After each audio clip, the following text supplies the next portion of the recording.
Hello. Willkommen zu Hour of Prayer. So schön hast du wieder eingeschaltet. Yes. Wir sind hier vor dem Städtbacher Café, vor dem Office. Rundherum laufen die Leute, machen Mittag und wir beten miteinander und ich freue mich sehr darauf. Schön, Genau. dass du mit dabei bist. Hey, vielen, vielen Dank. Ich freue mich. Hey, wenn du es nicht kennst, also hier direkt ist der Coffeeshop von uns und direkt da ist unser Büro, was Ja. mega cool ist. Und wir hören noch die Werkstatt, die sind irgendwas Stimmt, die ist auch noch am da hinten Schleifen irgendwo. und am Ja. Zimmern, das Ja. hört ihr wahrscheinlich nicht. Ja. Genau. Und wir beten heute miteinander. Leo ist schon beim Flughafen, der geht jetzt für 10 Tage, hat er Aufträge in Amerika, verschiedene Kirchen. Deswegen beten wir zwei heute zusammen und wir beten das Thema vom Sonntag, das heißt Faszination Mann und Frau, das große Geheimnis. Was vor allem faszinierend ist, dass wir das anhand vom Hohelied durchgehen. Und beim Hohelied ist ja das Spezielle daran, es ist natürlich eine Liebesgeschichte von zwei Singles, die sich kennenlernen, verlieben, verloben, warten mit Sex bis zur Ehe, heiraten, Konflikte haben und trotzdem zusammenbleiben. Yep. Also Yep. das ist das Hauptthema, aber und genau darauf wollen wir heute ein bisschen fokussieren, dass man das auch als Bild für unsere Beziehung zu Jesus nehmen kann. Und ich glaube, davon können wir als Christen ganz viel lernen, dass wir das in der Beziehung zu Jesus einfach schauen können, okay, wie haben die beiden das gelebt und was können wir jetzt hier daraus schließen, um wirklich diese Beziehung zu Jesus gleichermaßen auch wirklich aufzubauen. Und das Coole ist, dass das ist natürlich für verheiratete Ehepaare können wir sehr viel aus dem Hohelied lernen. Aber wenn man Single ist, wenn man keinen Partner hat, dann geht es einfach wirklich um die Beziehung mit Jesus. Und das ist etwas, das wir lernen, egal ob du verheiratet bist oder nicht. Jeder von uns hat diese Beziehung mit Jesus. Und das ist unser Fokus heute, weil wir dann alle davon lernen können. Ja, und ich möchte mit einem Gebet starten, Yes. dass heute du, Heiliger Geist, unsere Herzen berührst. Das ist come mein on. Anliegen für uns selber, für mich und für jede einzelne Person, die zuschaut oder irgendwann mal einschaltet, dass du, Heiliger Geist, sprichst. Weil in unserem Leben geht es darum, dass wir Jesus ähnlicher werden und dass wir deine Herrlichkeit widerspiegeln. Und ich danke dir, Heiliger Geist, dass du heute durch die Punkte uns Dinge aufzeigst, wo wir wachsen dürfen. Und es ist so schön, wir sind einfach noch nicht am Ende mit unserer Entwicklung, sage ich jetzt mal so, mit unserer geistlichen Reife, auch mit unserer persönlichen Reife. Danke, dass du heute nochmal mit deinem Licht, ich sehe gerade so wie Obst, das reift, dass du heute nochmal mit deinem Licht kommst und uns anleuchtet, dass immer mehr Süßes aus uns herauskommt. Come on. Führe uns, Heiliger Geist. Wo du gerade betest hast, habe ich hier das Bild nach dem Obst, nachdem wir Obst gesagt haben, habe ich das Bild gehabt, dass wir wie Krüge sein sollen, die offen sind für das, was Gott uns zeigen möchte und dass wir einfach unser Herz öffnen für das, was er letztendlich tun möchte in dieser Zeit, die wir jetzt gerade zusammen haben. Also ich möchte dich herausfordern, dass du einfach jetzt dein Herz aufmachst und nicht voreingenommen bist, weil es um Beziehungen geht, sondern dass du sagst, okay, ich öffne mich, weil es um die Beziehung zu Jesus geht und nicht um die Beziehung zwischen Ehepartner oder Freunden geht. Genau. Ja, genau. Also starten wir mit dem ersten Punkt und der heißt, das sind Punkte aus der Message vom Sonntag. Für den Fall dich das interessiert und du sie noch nicht gesehen hast, schau sie doch nach und schau mal, was wie wo da zusammenpasst. Der erste Punkt heißt, Anziehung ist Gottes Geschenk. Feiere sie. Feiere sie, wenn du verheiratet bist, dass du dich mal angezogen gefühlt hast vielleicht von deinem Ehepartner. Feiere sie auch, wenn du dich von Freunden angezogen fühlst. Also einfach so, wenn ich Frauen sehe und merke so, wow, da kommt was rüber, feiere das. Ich lese, was in Hohelied 1, Vers 16 und 17 steht. Schön bist auch du, mein Liebster, wie stattlich anzusehen. Das Gras ist unser Lager, Zedern sind die Balken unseres Hauses und die Zypressen sind unser Dach. Schon spannend, oder? Weil es hier ja sehr stark um Komplimente geht. Also die Frau gibt jetzt dem Mann hier Komplimente in diesem Fall. Ja. Und es ist natürlich, dass diese Anziehung dort eine Rolle spielt, also wahrscheinlich diese körperliche Anziehung natürlich auch eine Rolle spielt, aber auch die Entscheidung oder auch wenn man jetzt das auf Freundschaften oder auch auf meine Beziehung zu Jesus letztendlich bezieht, dann was sind die Dinge, die ich über Jesus ausspreche, aber die er auch über mich ausspricht, worauf ich später noch mal eingehen werden. Aber was ist das, wie wir diese Freundschaften einfach leben können, oder? Ja, so gut. Und Anziehung, das ist wirklich ein Geschenk. Und ich ermutige dich, dich mal so ein bisschen zu achten, was du denn anziehend oder vielleicht auch abstoßend findest, wenn du andere Leute triffst. Ich zum Beispiel habe festgestellt, wenn ich am Sonntag im ISF Leute umarme und also wenn jemand gut duftet, wenn ich merke, sie sind frisch geduscht, sie haben frisch gewaschene Kleider, da kann ich nichts dafür. Das ist einfach etwas, wo ich sicher nicht abstoßend finde. Das zieht mich an. Und ich habe gedacht, das ist vielleicht noch spannend, weil es auch ein bisschen etwas über das Gegenüber verrät, aber auch über dich selber, auf was du denn ansprichst. Ja. Wir werden auch gleich noch darauf eingehen, aber ich springe mal noch mal kurz vorweg. Es ist interessant, was du sagst, weil es ja bedeutet, dass du das Anziehen an anderen Personen findest. Demnach gehst du wahrscheinlich sicher, dass du ebenfalls das wichtig findest, oder? Dass du frisch geduscht bist und gut duftest. Und das heißt, wir sind ja häufig, das, was wir anziehen finden, da sollten wir auch an uns schaffen, dass wir es nicht nur von anderen Leuten erwarten, sondern dass wir sagen, okay, wenn ich das an einer anderen Person anziehend finde oder interessant finde, dann sollte ich auch daran schaffen, dass ich auch gut dufte. Bei mir ist es genau das gleiche Thema. Ich finde, bei mir ist es genauso, dass mir ist es mega wichtig, dass ich frisch, also auch frisch rieche und so weiter. Und ich habe dann an mir geschafft, dass es auch wirklich ist, weil ich es an anderen Menschen halt auch so interessant finde. Ja, spannend. Hey, und gerade weil es hier jetzt noch so im Text steht, ich lese noch mal Hohelied 1, das ist wahrscheinlich dann der Vers 17. Das Gras ist unser Lager, Zedern sind die Balken unseres Hauses und die Zypressen unser Dach. Und da habe ich in einem Kommentar gelesen, dass sogar ein Schlafzimmer anziehend ist. Und das ist so etwas, was ich dir heute mitgeben möchte, weil das Schlafzimmer ist ja ein spezieller Raum, gerade wenn du verheiratet bist. Aber ich habe schon so viele Dinge gehört über das Schlafzimmer. Zum Beispiel jemand hatte nie eine Beziehung und die eine Seite war einfach auch entsprechend der Lagerraum. Das heißt, spannend, also die Person hat das natürlich dann psychologisch und im übertragenen Sinn einfach gedeutet, dass die ratsuchende Person ja gar nicht offen ist für eine Beziehung, weil das ein Lagerplatz war. Spannend. Und möge der Heilige Geist uns heute einfach die Augen öffnen für das, was Anziehung in unserem Leben zu tun hat. Mega spannend. Die Lissy hat noch was Spannendes im Chat gesagt. Sie hat gesagt, umgekehrt ist es genauso, also mit der gepflegten Person. Wenn dich etwas an jemandem stört, siehe in den Spiegel.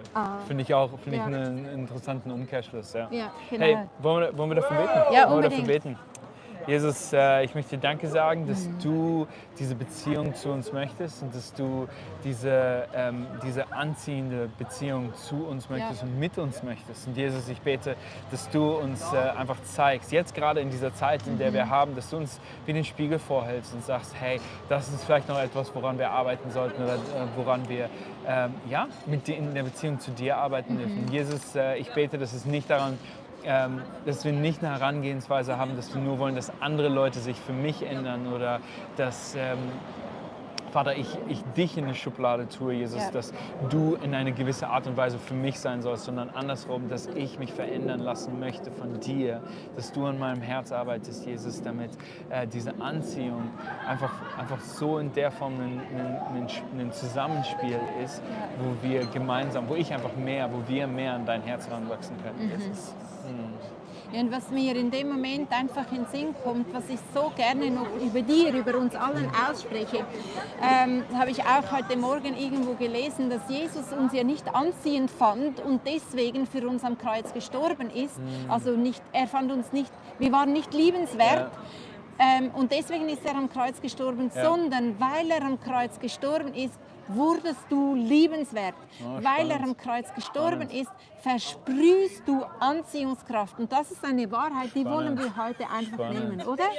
So eine wertschätzende Wahrheit. Er ist am Kreuz gestorben, damit du und damit wir eine Anziehungskraft haben. Spannend. Und das führt uns direkt ins nächste Thema nämlich rein, weil der nächste Punkt ist, Charakter schlägt Chemie. Und der Vers dazu ist, der Duft deiner Salben betört mich. Dein Name ist wie besonderes Parfüm, darum lieben dich die Mädchen. Hohelied 1, Vers 3. Jetzt ist es aber so, das, was du ja gerade gesagt hast, ist, dass es darum geht, dass mein Charakter sich so verändert und so auch anziehend wird, dass es mehr um den Charakter geht, als um die Chemie, die man vielleicht zwischen zwei Personen ganz natürlich irgendwo hat. Man hat das ja, mit gewissen Menschen hat man Chemie und gewissen Menschen ist es einfach schwierig, Ja. oder? Also ich meine, wir alle kennen das. Ja. Aber wenn Gott uns schon so verändert, wir so nah an Jesus Herz dran sind, dass er unseren Charakter verändert, damit wir anziehend sind und vielleicht auch ein Magnet für andere Leute sind, oder? Ja, mega schön. Und was da steht, eben dein Name ist ein besonderes Parfüm, das steht eigentlich für einen Ruf, den jemand hat. Spannend. Und ich weiß nicht, was du für einen Ruf hast. Es gibt in der Bibel ja viele Personen, die werden beschrieben, also quasi die Blutflüssige oder die Frau heißt sie mit dem krummen Rücken oder irgendwie so. Ja, okay. Oder der Blinde, also Ja. das ist ja irgendwie der Ruf, den sie haben. Spannend. Und Petrus hieß eigentlich Simon und hieß dann später Petrus, weil Jesus ihm eine neue Identität Ja. gegeben hat. Ja. Ja. Alright, spannend. Ja, Ja, sehr spannend. Ja. Das heißt, ich glaube, die große Frage ist einfach, wie kann ich an meinem Charakter arbeiten, sodass andere Menschen, dass ich anderen Menschen dienen kann. Also in Ja. der Ehe geht es ja nicht nur darum, dass sich mein Partner ändert, damit ich ein gutes Leben habe, sondern es geht darum, wie kann ich mich verändern, damit ich meinem Partner dienen kann. Ja. Das ist jetzt in der Ehe, innerhalb von Freundschaften oder auch vielleicht Beziehungen, die man einfach in der Church hat, die man auf Arbeit hat, die man im Freundeskreis hat. Was ist das, wie ich mich verändern kann, wie ich näher an Ja. Gottes Herz wachsen kann, damit mein Charakter sich verändert, damit ich dienen kann und Ja. anderen Menschen dienen kann. ja, eben. Und das ist das Stichwort, was du gesagt hast, bei Dienen. Es ist eine herausfordernde Frage, wenn man eben die Freunde fragt oder ganz spezifisch, wenn du jemanden triffst und du merkst oder du hast eine Beziehung oder ein Gespräch oder so, hey, wie kann ich dir dienen? Am Arbeitsplatz oder, ja, keine Ahnung, wenn jemand so ein bisschen, wie sagt man auf Deutsch, mufflig drauf ist. Oder Ja, nicht so gut drauf ist, ja, schlechten Tag hat. Ja, schlechten Tag Ja. hat und Ja. vielleicht wirkt das komisch, aber es könnte auch ein Schlüssel sein, die Person zu fragen, hey, Ja. gibt es etwas, was ich heute für dich tun kann? Ja. Ja. Das hilft einem, den Ja. Blick wegzuwenden von Ja. einem selber Ja. und hinzuwenden, zu der anderen Person Aufmerksamkeit zu schenken. Und Ja. wo waren wir da? Ja, das trägt, also kann man sich ja nicht anders vorstellen, Ja. das trägt sowieso dazu bei, dass du einen guten Ruf bekommst, wenn man anderen dient. Voll. Und ich glaube, es fängt in der Beziehung mit Jesus an. Jesus zu fragen, was ist das, wo er noch an meinem Herzen arbeiten möchte, was ist dran für die nächste Season, weil er nimmt ja nicht, also wir sind ja verlorene Menschen und wir haben so viele Themen, an denen wir arbeiten müssen, aber Jesus sagt nicht, okay, heute packen wir alle Themen an, das machen wir bis Ende nächster Woche durch und dann ist super, sondern Jesus geht ja auch einen Weg mit uns und packt Themen quasi an. Das heißt, einige Themen kommen dann auf in Beziehungen, dass wir einfach merken, oh, das stört mich vielleicht an der anderen Person, aber vielleicht bin ich eigentlich derjenige, der daran arbeiten muss. Oder es ist darauf wollte ich hinaus. Es fängt erstmal damit an, dass in der Beziehung zu Jesus ich meinen Charakter von ihm schleifen lasse und dann von dort aus dann weitergehe, um dann weiter von ihm zu lernen. Immer wieder zu ihm zurückzukommen und mich von ihm schleifen und verändern zu lassen. Ja. Kürzlich habe ich mich gefragt, Jesus, stimmt, ich spreche schon immer nur von mir. Wenn ich bete, was beschäftigt eigentlich dich? Ja, und spannend, ja. Ja, das würde ich mir auch eigentlich noch mehr wünschen. Es ist auch da wieder so eine eigentlich herausfordernde Frage, weil du schaust weg von dir und er könnte dir ja irgendeinen Auftrag geben, wo du dich nachher das so herausfordernd ist für uns auszuführen. Aber lass uns hier einen Moment verweilen und wirklich gut, jetzt weg von uns schauen, Ja. Im Bewusstsein, dass Jesus an unserem Charakter arbeiten darf. Mega. Und so stehen wir hier jetzt vor dir, Jesus. Ich schaue weg von mir, ich schaue auf dich. Mit all dem Risiko, das wir eingehen, wenn wir fragen, stimmt Jesus, wie kann ich dir heute dienen? Und ich weiß, dass hinter den ganzen Vorbehalten, die uns zurückhalten, diese Frage zu stellen, eigentlich die eigentliche Bestimmung steht oder die eigentliche Freiheit, wo du uns hineinführen möchtest. Hilf uns immer wieder die Frage zu stellen, wie kann ich dir dienen, Jesus? Oder wie kann ich meinem Umfeld dienen? Wie kann ich meinem Ehepartner heute dienen? Gib mir einen Geheimtipp, Heiliger Geist. Wie kann ich meinen Kindern dienen? Wie kann ich meinen Eltern dienen heute?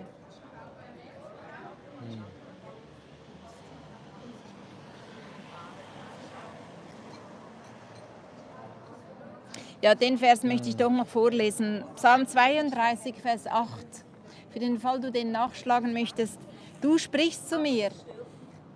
Und das ist sehr schön zu wissen, dass der Heilige Geist zu uns spricht und das in Bezug auf das Gebet, das wir vorhin gesprochen haben, steht, du sprichst zu mir, ich will dich lehren und dir den Weg zeigen, den du gehen sollst. Ich berate dich, nie verliere ich dich aus den Augen. Und da möchten wir einfach heute ein Amen dahinter setzen, weil so soll es sein. Ja. Amen. Amen, das ist gut. Der Marco hat eine coole, einfach die Frage nochmal in den Chat reingeschrieben. Ich finde es gut, ganz einfach formuliert. Lieber Jesus, was hast du heute mit mir vor? Die finde ich eine mega gute Frage, einfach zu sagen, hey, es geht nicht nur um meine Probleme, sondern genau das, was du sagst. Was ist das, was Jesus heute noch mit mir vorhat? Es gab vor Jahren, 2008, 2009, kam das Lied Hosanna raus von Hillsong und die Bridge ist Break my heart for what breaks yours. Brich mein Herz für das, wofür dein Herz bricht. Das ist ein sehr, sehr gefährliches Gebet eigentlich, oder? Aber gleichzeitig glaube ich, dass Gott uns vorbereitet. Ich glaube, dass Gott uns mit reinnimmt in das, was er dann tun möchte. Aber wenn wir uns an dem Punkt befinden, wo wir uns lehren lassen, wie es im Psalm 32 steht, ich glaube, dass Gott uns Wege zeigen wird, von denen wir nie hätten träumen können. Also, genau. Genau, und wir sind jetzt da im Hohelied drin, was eigentlich um zwei Singles geht, also Mann und Frau, die sich verlieben und die sich verloben und warten mit Sex vor der Ehe, heiraten und Konflikte haben und trotzdem zusammenbleiben. Und in dem Zusammenhang gehen wir auch zum dritten Punkt. Warten zahlt sich aus. Auch wenn wir jetzt heute das nicht nur auf die eheliche Beziehung anwenden, das Hohelied, sondern auch immer wieder auf zwischenmenschliche Beziehungen im Allgemeinen oder sogar auf die Beziehung zu Gott. Warten zahlt sich aus. Ja. Und natürlich, hier geht es geht natürlich auch um Sex. Es geht natürlich auch darum, dass Gott die Ehe so geschaffen hat und dass er auch Sex geschaffen hat, dass es in die Ehe reinkommt. Aber wenn wir jetzt über Warten im Allgemeinen nachdenken, ist es ja schon so, dass Geduld etwas ist, was unseren Charakter schärft. Wir haben gerade gesagt, dass Charakter trumpft Chemie, also es ist wichtiger, einen guten Charakter zu haben. Und ich glaube, dass durch Geduld wir so viel lernen dürfen, aber eigentlich müssen. Also so viel lernen müssen durch Geduld, weil wir als Menschen, gerade in der heutigen Zeit, also man hat ja alles sofort verfügbar, alles ist sofort da und ich habe alle Informationen sofort da. Und ich glaube, wir müssen noch mehr als jemals zuvor durch eine Schulung durchgehen, wo wir lernen, was bedeutet es eigentlich, Geduld zu haben. Und ja, es ist 100%ig hier auf Sex bezogen. Gleichzeitig ist aber so viel Wahrheit in dem auch für jeden anderen Bereich in unserem Leben und auch für Freundschaften in unserem Leben drin. Ja, genau. Und vielleicht bist du in einer Situation, wo es direkt um eine sexuelle Beziehung geht und wo das Thema Warten dich heute wirklich trifft oder auch eben betrifft. Und vielleicht geht es auch sonst um irgendeine Situation, wo du schon lange wartest, vielleicht auf einen Partner und ich kann jetzt nicht einfach sagen, ja, warte halt noch ein bisschen länger.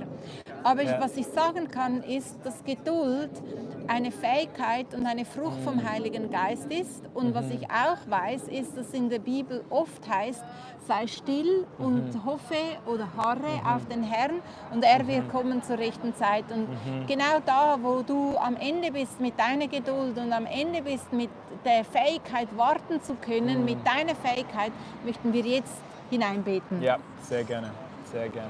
Ja. Soll ich oder so? Ja, Soll ich? Super. Jesus, du lehrst uns so viel durch Geduld. So viel bringst du uns durch Geduld bei. Jesus, ich bete, dass du uns die Kraft gibst. Ich bin mega vorsichtig dafür, um Geduld zu beten, Ja. weil wenn ich für Geduld bete, bedeutet ich, dass ich in eine Situation reinkomme, wo ich geduldig sein muss. Gleichzeitig ist es aber wichtig, dass wir Geduld haben. Es ist wichtig, dass wir das lernen. Und es ist nicht etwas, was du uns einfach gibst, sondern du lehrst uns, indem du uns durch Situationen durchnimmst. Und ich bete jetzt um Kraft. Ich bitte um Kraft und Durchhaltevermögen. Ich bitte dich darum, Vision zu haben für unsere Freundschaften, für unsere Beziehungen, für unser Leben. Vision zu haben, dass es Sinn macht, dass ich auf gewisse Dinge warte und geduldig bin in gewissen Aspekten, weil ich das was kommt, weil ich das sehe, was kommt, oder weil ich dir vertraue, dass du einen perfekten Plan damit hast. Gerade wenn ich geduldig sein muss und gerade wenn ich auf etwas warten muss. Jesus, ich bete, ich lege alle jetzt gerade vor dich, die schon lange für einen Partner beten und einfach noch keinen gefunden haben oder vielleicht verletzt worden sind. Jesus, ich weiß, dass du Durchbruch schenken kannst. Und ich weiß, dass du in vielen Situationen Durchbruch schenkst, und ich weiß auch, dass du in einigen Situationen keinen Durchbruch schenkst. Und Vater, die Herangehensweise an das Ganze ist so wichtig und so ausschlaggebend, wie wir geduldig an das Ganze rangehen. Aber Jesus, wir wissen vom tiefsten Herzen, dass du einen guten Plan hast. Und Jesus, dass egal was die Situation ist am Ende, dass wir uns von dir geleitet fühlen können, Jesus. Ja. In deinem Namen. Amen. Amen. Und als du gebetet hast mit dem Wort Durchbruch und dass Gott keinen Durchbruch schenkt, habe ich gedacht, oh wow, gibt's das? Also weißt du, irgendwie so, aber dann habe ich plötzlich so eine Mauer gesehen oder so eine Wand von einem Haus und du willst, und das trifft jetzt vielleicht auf jemanden von uns zu, der jetzt gerade zuhört oder eingeschaltet hat, du willst da unbedingt einen Durchbruch, du willst die Wand durchbrechen, aber du willst es nicht schaffen, weil dahinter wäre ein Abgrund, dahinter würdest du runterfallen. Es ist gar nicht der Ort, wo du den Durchbruch brauchst. Und deswegen kann ich mich nur eins machen mit dem, wenn Gott keinen Durchbruch schenkt, lohnt es sich vielleicht hinzuhören, wenn nicht hier, wo dann, in welchem Bereich. Und können wir trotzdem, auch wenn der Durchbruch nicht kommt, vor allem weil wir nicht wissen, was dahinter ist, finde ich ein mega starkes Bild, können wir trotzdem, in Englisch sagt man content, also zufrieden, wirklich diese tiefe Zufriedenheit zu haben und dieses Vertrauen, dass Gott einfach, also ich habe schon viel über Diabetes hier geredet, dass ich Diabetes habe und einfach noch kein Durchbruch in dem passiert ist, dass ich geheilt wurde. Und ich weiß, dass Gott es kann. Ich weiß aber auch, dass wenn er es nicht tut, dass meine Herangehensweise, wie ich mein Leben sehe, auch mit Diabetes, dass es mega entscheidend ist. Weißt du, was ich meine? Also ich muss auch mit Diabetes leben können und so leben, dass ich Gott voll nachfolge, dass es etwas ist, mit dem ich lebe, aber ich gebe ihm trotzdem alles. Und das ist genau das Gleiche auch beim Partner. Wenn es passiert, super. Aber wenn es nicht passiert, heißt es, dass das ganze Leben dann ein Trauerspiel ist. Oder, weißt du, wie ich meine? Und das ist so das, wo ich glaube, dass der Durchbruch nicht unbedingt kommen muss, damit wir das Leben haben können, wo Gott für uns hat. Aber gleichzeitig dürfen wir natürlich dafür beten. Mega schön. Mega schön. Dann haben wir den vierten Punkt, das Geheimnis einer starken Ehe. Und da ist es wieder die Betonung, jedenfalls beim Titel, auf Ehe.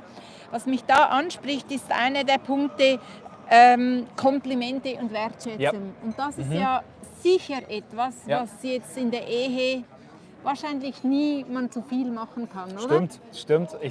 Komplimente und Wertschätzung. 100%. Ich glaube, Ehe lebt davon und man muss trotzdem den Partner verstehen, also in welchen Situationen und wann und wie man gewisse Sachen sagt.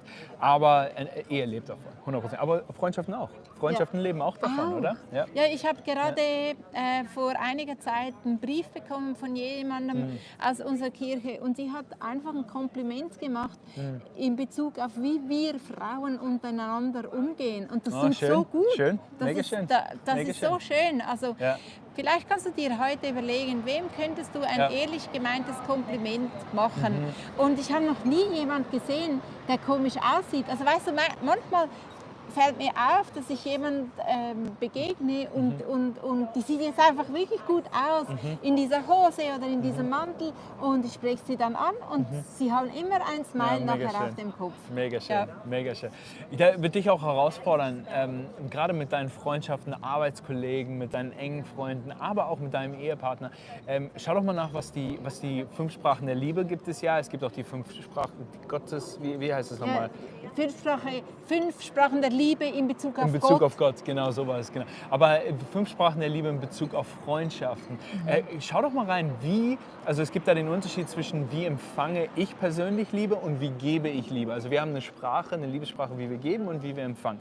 Und dein Partner, dein Freund, dein Bekannter, dein Arbeitskollege hat genau das Gleiche. Und da würde ich dich einfach herausfordern, was ist das, was dein Arbeitskollege braucht und wie er Liebe wirklich empfängt und wie kannst du deinen Charakter so formen und schleifen lassen, dass du sagst, hey, ich möchte einen Unterschied in meinem Arbeitsplatz machen, indem ich meinem Arbeitskollegen, dem Geschenke mega wichtig sind, einfach mal zwischendurch ein Geschenk mitbringen. Rausfinden, was er mag und dann einfach ein Geschenk mal mitbringen. Oder, wie du sagst, ein Kompliment. Das ist für viele Leute mega wichtig.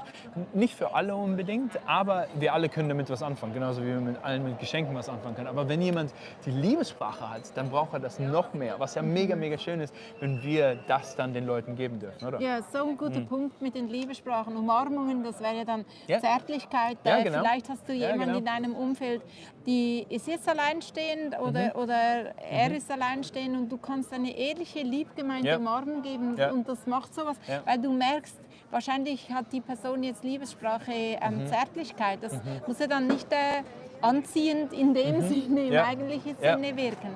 Und lass uns doch dafür beten, oder wolltest du gerade noch voll, gerade zum Thema Zärtlichkeit, weil bei mir ist es so, bei mir ist das Thema Zärtlichkeit und natürlich zwischen mir und meiner Frau ist es natürlich ein ganz anderes Level, oder? Aber auch bei Freunden merke ich das, wenn jemand einfach nur einmal so auf die Schulter klopft, also es ist ja nicht viel, was da passiert, aber ich merke, dass wie eine Verbundenheit auf einmal da ist. Nichts Komisches, sondern einfach nur ein kleiner Schlag auf die Schulter. Und ich merke einfach, dass für mich das schon relativ viel bedeutet, was mega interessant ist. Ja. Weil Gott uns so geschaffen hat. Also, genau. Ja, genau? Heiliger Geist, mach uns doch aufmerksam, wie wir den anderen sehen können mit deinen Augen. Und schlussendlich geht es ja darum, wieder weg von uns zu schauen. Das ist etwas, was bei mir jetzt so nachklingt. Weg von uns zu schauen und auf den anderen zu schauen. Was geht ab? Was braucht die Person? Wie kann ich diese Person beschenken mit einer dieser Liebessprachen auf eine göttliche Art und Weise? Und ich danke dir, ich sehe einfach gerade so, wie wenn wir so Träger sind von etwas. Also wir sind so Träger und wenn Leute mit uns in Berührung kommen, gerade weil wir aufgeladen sind vom Heiligen Geist, geht einfach was Positives weg. Mega schön. Ja, mega schön. Ja, mega das ist so schön. Stell dir mal vor, du gehst so heute durch den Tag. Cool. Du bist ein Träger von der Gegenwart Gottes. Und wenn du mit anderen in Berührung kommst, sei das physisch mit Worten, wie auch immer, da geht etwas von dieser Liebe von Gott, springt auf den anderen über.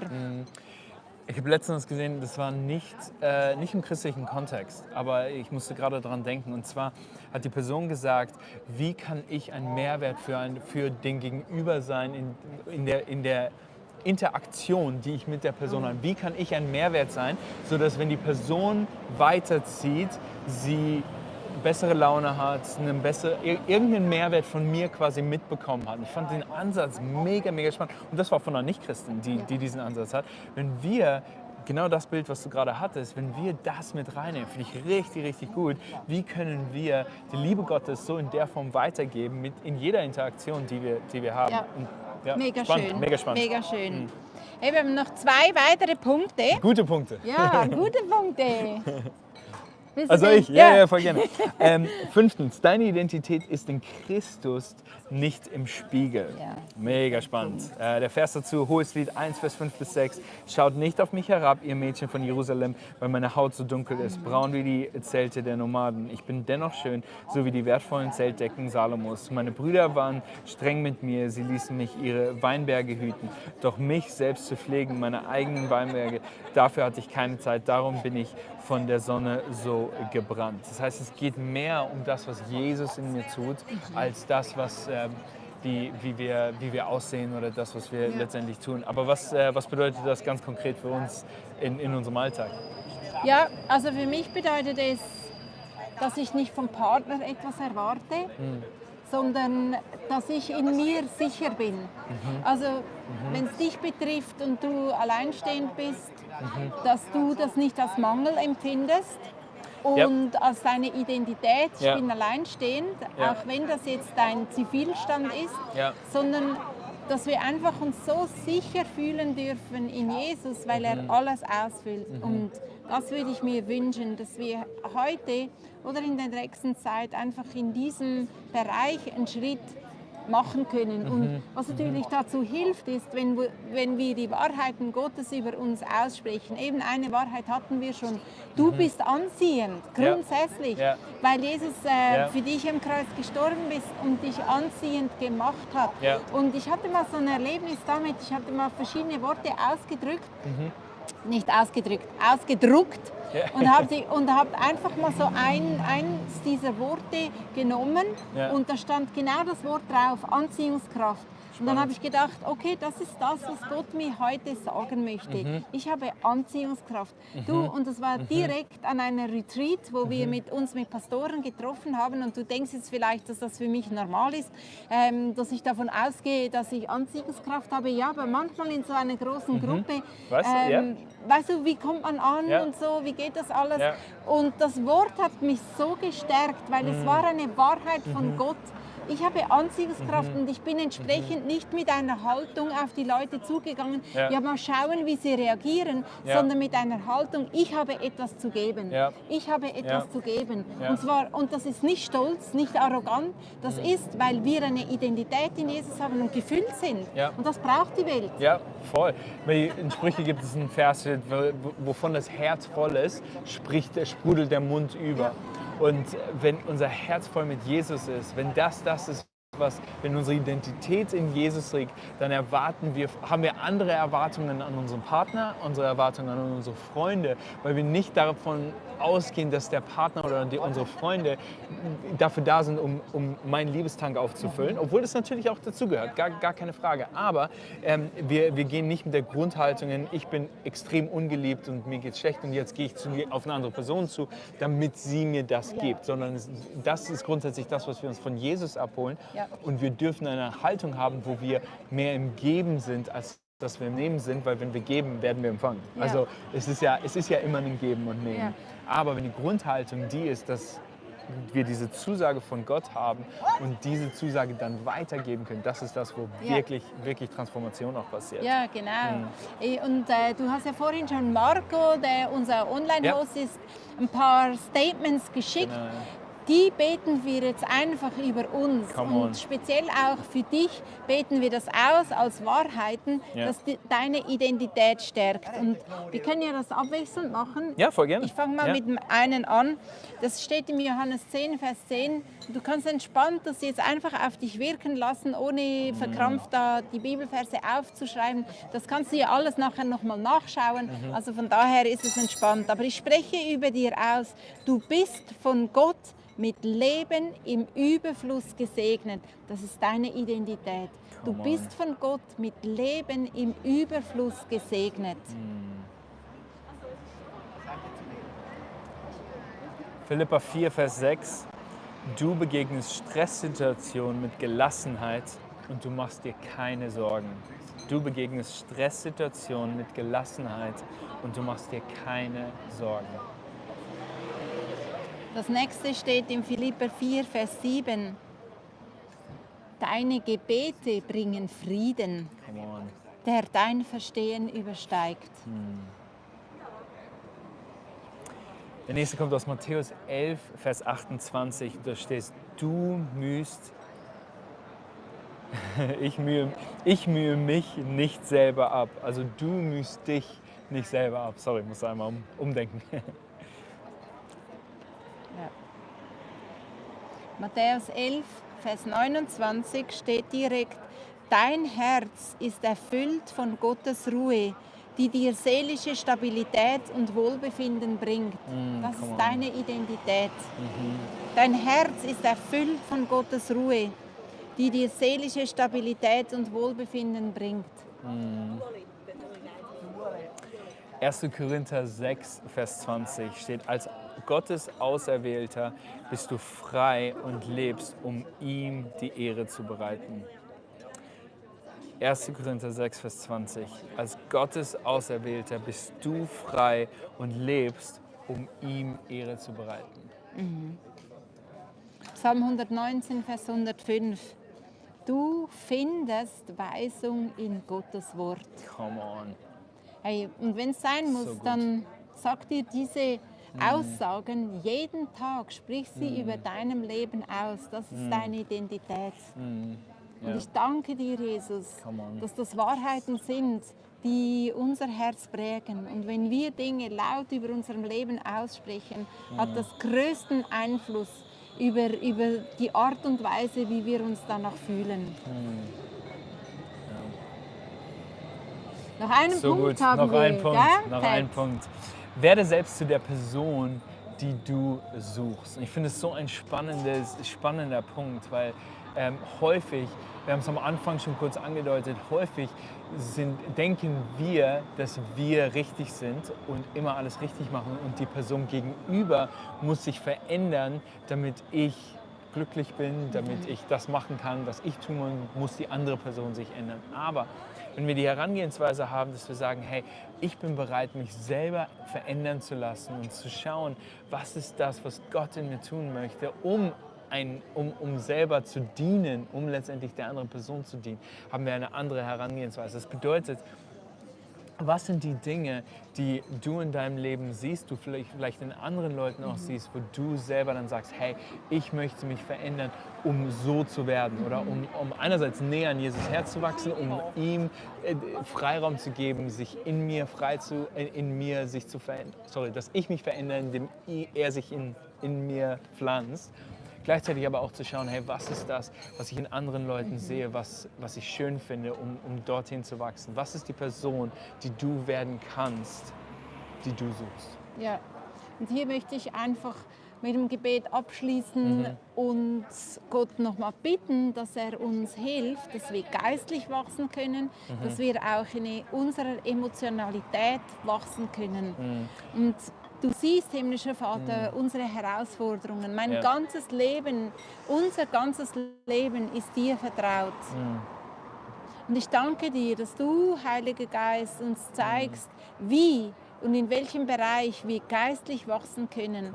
Was für kleine Schritte wir tun können, die auf konstante Ausführung eine Auswirkung haben in unserem Leben, die nicht mehr wegzudenken ist. Und auch emotional, wo sind die Bereiche, wo kann ich wachsen, wie wirst du mir Wachstum schenken, damit ich zu der Person bin, wo ich mir wünsche, dass andere für mich wären. Öffne meine Augen, ich will heil werden.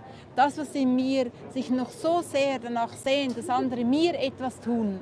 Lass das gefüllt sein von deiner Liebe, damit ich fähig werde, anderen genau das zu tun, was ich von ihnen erwarte. Come on. Ja. Segne uns damit, Heiliger Geist.